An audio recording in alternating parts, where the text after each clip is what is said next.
Hello, guys. So, for those of you who don't understand the context of why I'm making this video, I just went and saw a Minecraft movie. So, I will be having the trailer in the background playing. But I'm muting it due to copyright, obviously. But, like, I just felt like I had to voice my opinions on the movie. So, the movie was... How do I put this? It was alright. No, who am I kidding? Who am I kidding? It honestly was not that good. It's basically the entire plot summary of the movie could just be summed up to Jack Black in a blue shirt screaming Minecraft language while we talk about Clemente and growing up together. It was not great. In fact, I think it is one of the... Like, it was alright. There were some scenes where you definitely had a laugh, like the... Like this one, like obviously like the bucket, like the buck chuckets, but it's not. It really wasn't that good. Like, okay, look, to give you a basic background, I'm gonna quickly explain the Minecraft movie. So basically, the first 5, if not 10 minutes of the movie is hang on,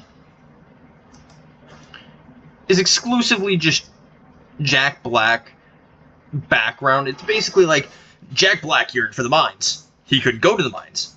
He got an office job. He got bored of that office job, so he went back to the mines and found the Orb of Dominance and the Earth Glass or whatever.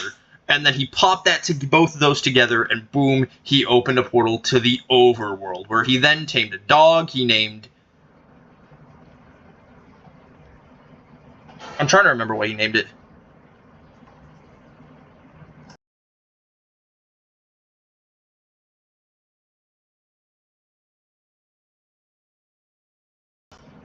Right. A dog he named Dennis. Basically, the first minutes of the movie was just like, Steve and Dennis build a bunch of stuff together. Then they open a portal to the Nether, as the meme goes. Where then we were introduced to the villain of the movie, Mount Gosha, who's basically just this insanely bullied piglin who just wanted to dance. But because they didn't like her dancing, she was told to go mine gold instead, and then suddenly she threw a tantrum and became the evil witch overlord of the Nether. I don't even really know why. So then she kidnaps Steve and his dog, and they escape, and Steve tells Dennis to go take the Orb of Dominance to the human world. And to be honest, it was insanely confusing, that first part. I didn't understand. So then we meet the 3 characters. What's his name? Garrison, aka Aquaman, we all know who he is, and then the 2 women. I forget their names. That doesn't really matter. Basically, Henry's sister, and I think his name is Henry or Hank or something. I don't know. They called him different names in the story. I don't know. Whatever. Let's call him Little H. So basically, Little H is this little tinkerer. He's got a bunch of stuff in his room. He's tinking around with different sorts of inventions and whatnot. And him and his sister have to go to the school, which we'll just call that girl that you just saw in the back. Hello. Her. Let's just call her H's sister. So basically, H's sister, she and her brother have to move to this small town where they meet some interesting characters because their mom died or something. I really don't know. And basically, it's supposed to be sad, honestly. Not really. But yeah, they meet their nice landlord lady, which we'll just call her the landlord lady, because that's what she is. So, yeah, basically, Henry and whatnot, that fails to impress people at his school. He accidentally destroys a chip mascot, which I don't understand why he's not in jail. And then we meet the school's principal, who is the one that indeed runs over the villagers at full speed in her Jeep Grand Cherokee. I really don't know why they specified the Jeep Grand Cherokee part. And then she immediately proceeds to ask, and then immediately it's just like, you could get expelled for this, Henry. And so him and Garbage Man, Garrus, Aquaman, whatever, Jason Momoa, talk about,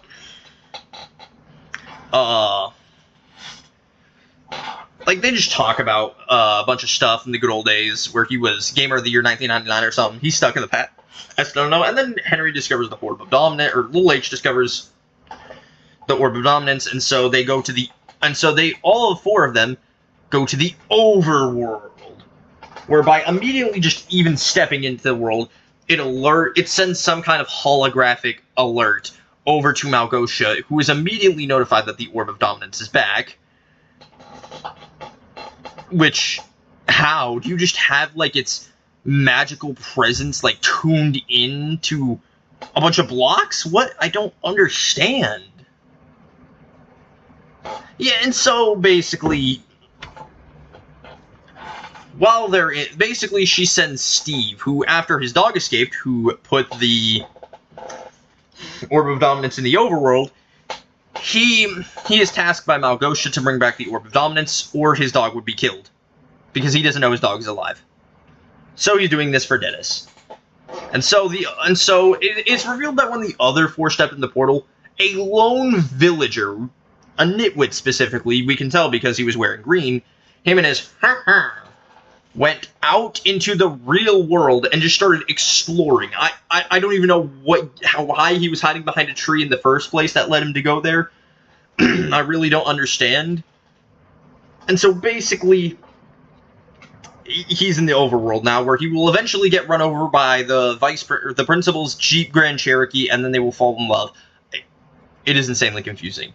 I don't even know why they added this. And so basically, you know, they have to and so basically the main four have to survive the night, and they're struggling. Little H, just he builds this cool little tree fort. Unfortunately, due to Garrison's, well, not knowing anything, he backhands a creeper and learns that they explode, and accidentally explodes Henry's.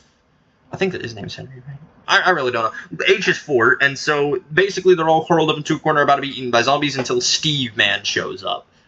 Steve, my man, Jack Black, we all know. He does a little fighting to the song that goes like the My Little Boo thing or whatever, and then it's just like, bah!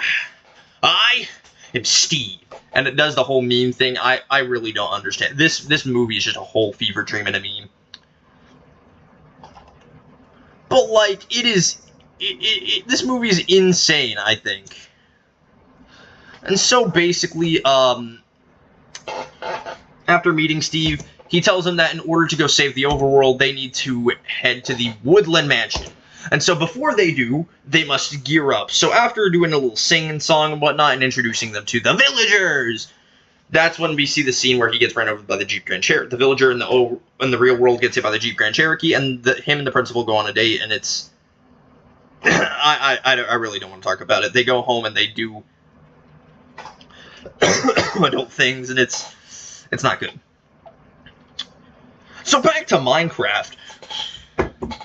Basically, Jack Black does occasional song and dance, blah, blah, blah. They head to the secret stash, where he shows off his collection of different items. He shows them a crafting table and teaches them how to craft. Garrison, of course, crafts the buck chuckets, as he calls them, because they're like nunchucks made out of buckets. Steve has a witty quip or something, I don't know. And then, basically, Garrison and Steve. Garrison's like, hey, I'll give you the Orb of Dominance if you show me to the treasures. And he's like, oh, and Steve's just like, okay, because he needs to save his dog or whatever. Speaking of that dog came back into the overworld because, well, it said Steve needed help, I guess. I really don't know what caused him to get back. Yeah, and so basically, stuff starts happening. It's crazy. Boom, boom, boom. Village under attack by a general named General Chung something. And it's going shit for them, bro.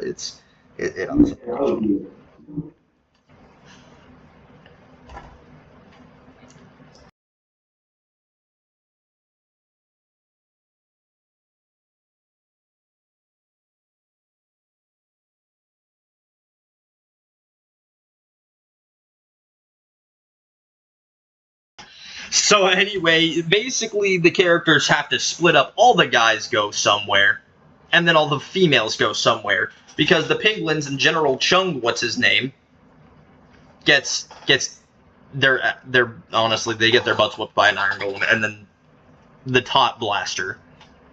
So Steve, H, and Garrison, yeah, and then Steve, Henry, and I think his name's Henry, or H, as I'm calling him. They all decide to go ahead and use the Elytra wingsuits. Unfortunately, they get ambushed, and then they have to do the water bucket release, where they now have to go to the mines because of the promise that Garrison would get riches and diamonds from Steve. Really dumb plan, if I'm being honest. Like, I don't understand why they even just thought this would be a good idea. So then the two girls just have a conversation about trying to protect Henry and family and growing up and all that, and how it sucks to be an adult, but it has to happen eventually.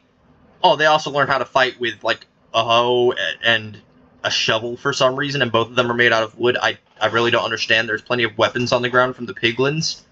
I don't know why they didn't just pick a weapon. And so they fight. And Małgosia, obviously, after Steve learned that he got double-crossed. So, cutting back to the boys after, the two women find Steve's dog, Dennis, and they follow it to go find Steve. The three boys end up in the Redstone Mountains, or mine, or whatever. And there's a bunch of redstone everywhere, and he's like, "Redstone! It activates, it does some cool stuff." And then the booby traps activate. Cactus is shot at Garrison. He's flung across the room by a slime block, and then boom, he opens up the secret diamond stash, takes some diamonds. Henry calls him out because he's a loser, and honestly, I don't understand what his role in the movie is. I don't even. This guy's stuck in the path. And so basically, they are under attack by the Great Hog. I don't understand what the Great Hog is, but okay. Just this gigantic beast of a piglin. And so...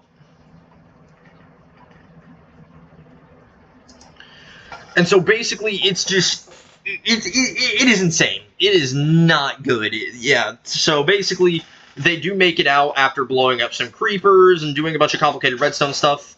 They make it to the Woodland Mansion, where Steve and Garrison, they're on the first floor doing the chicken jockey fight, after they do a little song with some mushroom caps and some saxophones. So Garrison and Steve beat up the little child on the chicken jockey. It starts crying, and then Henry H, whatever you want to call him, he has this weird dream sequence after looking into an Enderman's eye, and sees... Is that a Herobrine reference with Steve? I honestly don't know why they did that. And so, a whole bunch of crazy stuff happens. Boom, boom, boom. Bridge gets blown up by Małgosia. Małgosia's in the overworld. She has the Orb of Dominance. She's about to black out the sky or something. Henry and Steve are knocked out by a fall. Garrison is presumed dead. Boom. Dramatic final sequence. They all get together and fight for the overworld. They do a bunch of complicated stuff. They add boots of swiftness to an iron golem, making it a speed golem, I think. I don't know what to call it, but something. And so, blah, blah, blah, they fight, they win. Garrison's not dead, he comes back, he helps Henry, boom. They win. Małgosia's zombified after trying to stab Steve like 3 times with a shank. And then they all do a little happy song and dance. This movie, honestly, is not the best.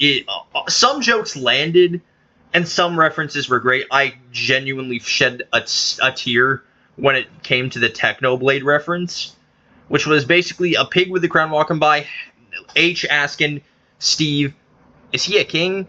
Steve's response was, "He's not a king. He's a legend." Honestly, that was a beautiful response. Like, rest in peace, Technoblade, we love you.